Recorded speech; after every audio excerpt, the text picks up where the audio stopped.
Wagwan. Always. I don't know why I always forget that. Clout Coins. It's your boy. Justicewearscoolpants or jackets. I don't know. Whatever it is. I'm always getting asked, yo, should I sign to a label? Should I not? And truth be told, like,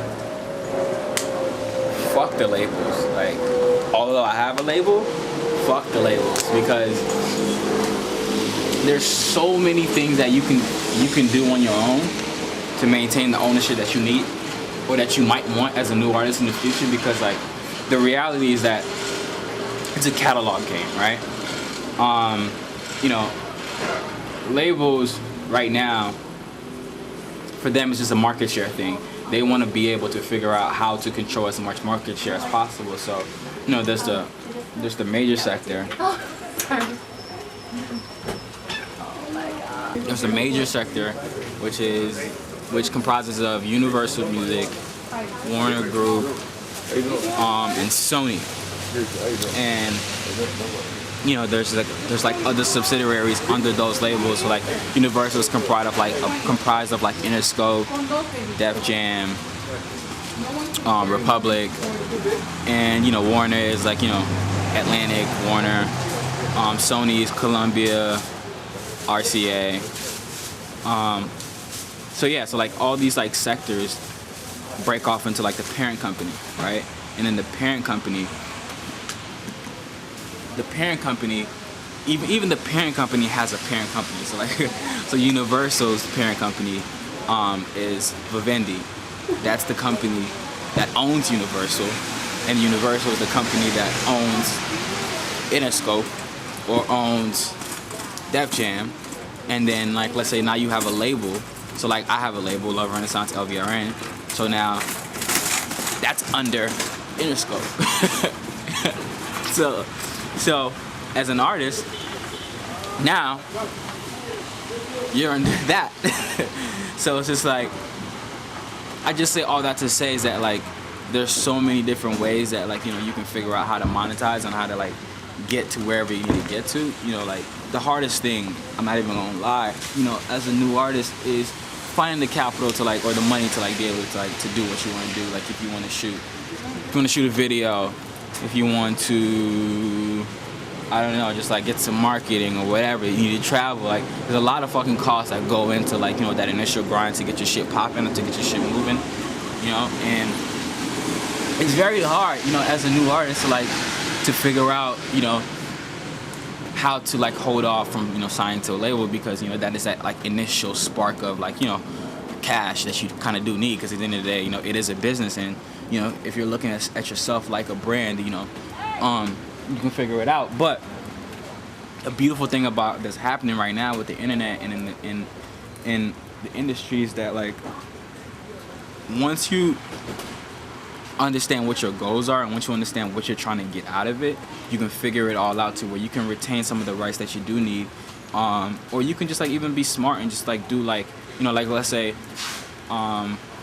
cool, like I have a project and I need to record and it's gonna cost me money to record, it's gonna cost me money to shoot videos. Like alright, bet, like I'm gonna go do a one-off, you know what I'm saying, I'm gonna just do like a one album deal with an indie, get a small budget, but figure out how to like, you know, stretch it and really make sure that, you know, you're not locked in for as long as, you know, the average artist will genuinely be locked in for. I just say all that to say is because like once you get that first like, you know, infusion or like that first, you know, rolling or once you get that first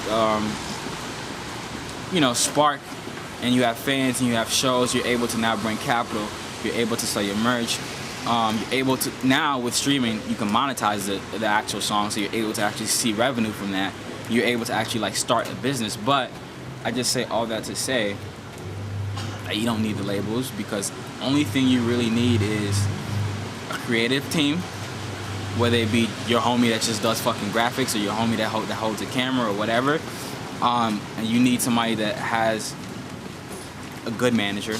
You need a good manager, and or you need see, I'm kind of iffy on publicists and marketing because it gets tricky when you go there, because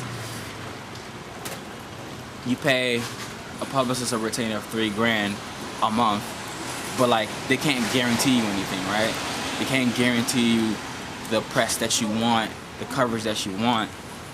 So I kind of would like hold off on a publicist personally when you're starting. I believe that you should spend all the money into making the best quality content that you have, because the reality is that, like, you know, no matter what situation you're in, if the quality and the work and the music and the videos and everything is good, everybody will come, because it's so cluttered and it's so shitty out there.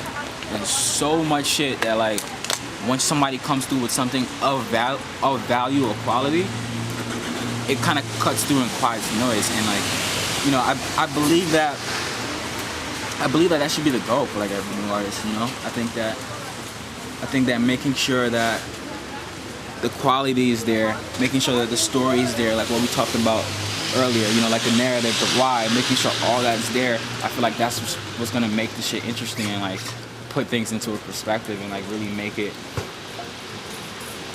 so like everybody's gonna come to you. Like, you know, this is saying, like, if you build it, they'll come. And I really do believe that, you know, but you just have to make sure that your shit is like, you know, tip top.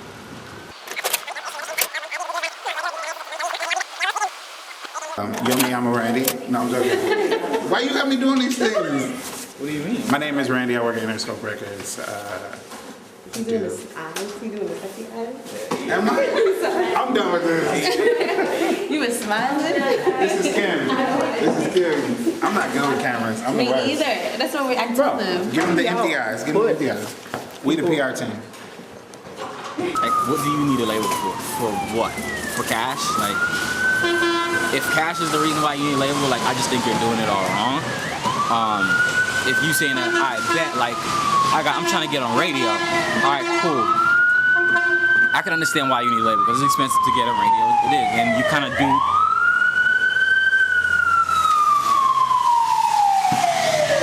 You know, it's kind of important. It's kind of important to like take it to the next level. Being on radio. Hold on. Hey.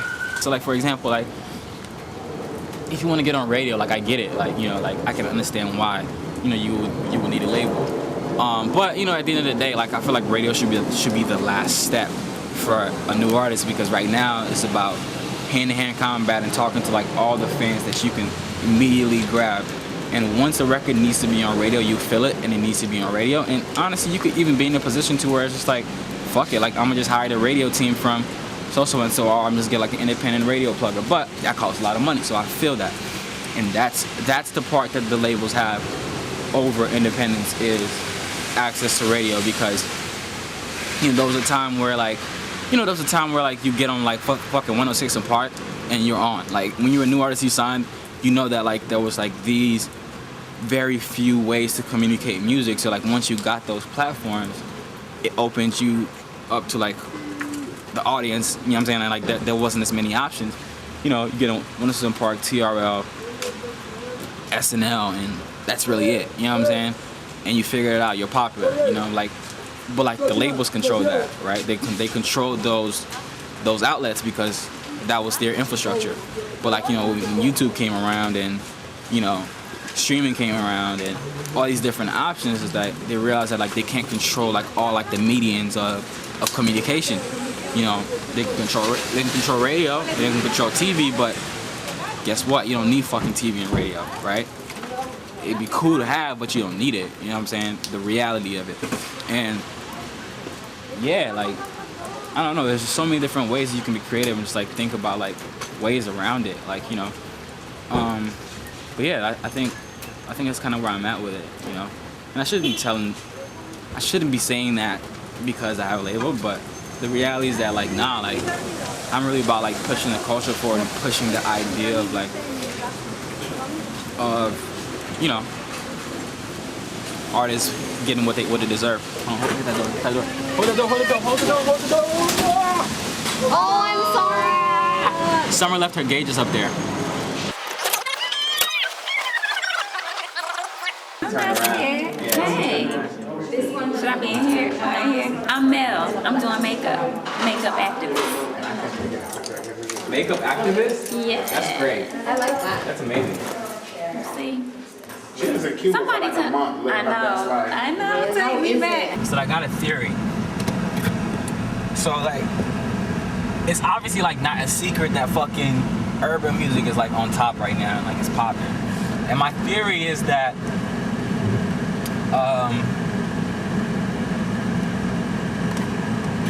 they're trying to figure out how to bring it down. And they can't bring it down because the people have chosen what they like. You know, there was a time where it was just like radio kind of picked what you listen to, and it was hard to really find music unless like you're like a super music enthusiast, you know what I'm saying? But like, that's not the case anymore. And the people have chosen to like, now that urban music is like popping and they don't know what to do. So like, I feel like this is a theory. The theory is that like 3-4 years, all of our top stars are gonna be fucking taken down with fucking tax problems. Because everybody doesn't pay taxes. I know it. I know they're watching. I know they're gonna crack down, and that's really gonna be the theory. But hey, knock on wood. But my nigga, pay taxes. Pay fucking taxes. Although I fucking hate it, pay taxes. And don't buy cars.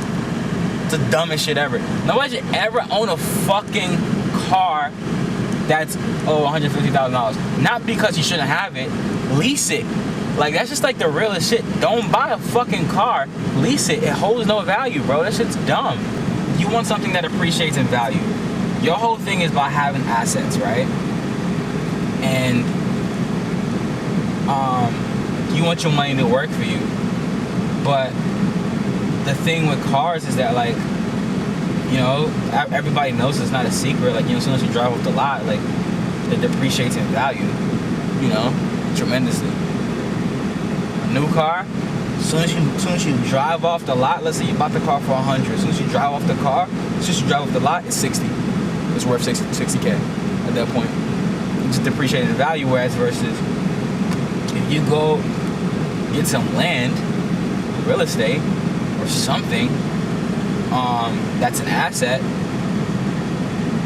You can buy it for like 150, and in 5 years it could be worth 500 without even touching it. Pay taxes, lease cars, buy homes. What kind of life? What's the vibes? Just staying alive? Yep, but it's like focused on it's like a new artist guide for like new artists. Being a Gemini is a curse. Well, it's not a curse, it's a gift. It depends on like perspective, right? Life is all about perspective. Perspective is the most important thing, right? And what I realized is that when you get in the industry, you get into a room with a bunch of motherfuckers that are fucking boring and have no point of view. And being a Gemini, I realized that like we're so passionate and a lot of shit just like weighs on our heart. And like I'll be in a room and it's all these important people and like they'll just like agree with shit and just be fucking yes men all the damn time. And that shit pisses me off. So for me, I'm just like anti yes men. I don't want to keep no yes men around me or in my circle or that I even speak to or that I even greet. And I'm just like, nah, that shit's trash. Terrible idea. Get this shit out of here. And it rubs people the wrong way sometimes. That's the only curse part about it. But also just like, I think that like I get along with artists really well because like, you know, like we help each other get better, you know? And I feel like that's my superpower. Like the worst part is when you work with somebody and they just allow some trash shit to just go. I'm just like, bro, like how can you say that you care about somebody and just allow them to like just do trash shit and be trash and be in the room and not say nothing? I'm like, bro, get some fucking balls, bro. Like, get some fucking balls. The people that stand out are the people that have ideas and not scared to voice them. If you're scared to voice your ideas, get the fuck out of here, bro. Like, you just have you serve no purpose in the room. Like, you're just another body that's just gonna just nod their head yes. Like, nah, like that shit ain't cool. I don't fuck with that. And that's a huge part of the industry I actually don't fuck with. Like, Like, people just don't keep it a buck. And when I say keep it a buck, meaning just like are able to tell their opinion, have a fucking point of view. Have a point of view. You don't have to be like everybody else. Be different. And that's not to be different on purpose, but just like do what you feel and feel what you do. And yeah, fuck them.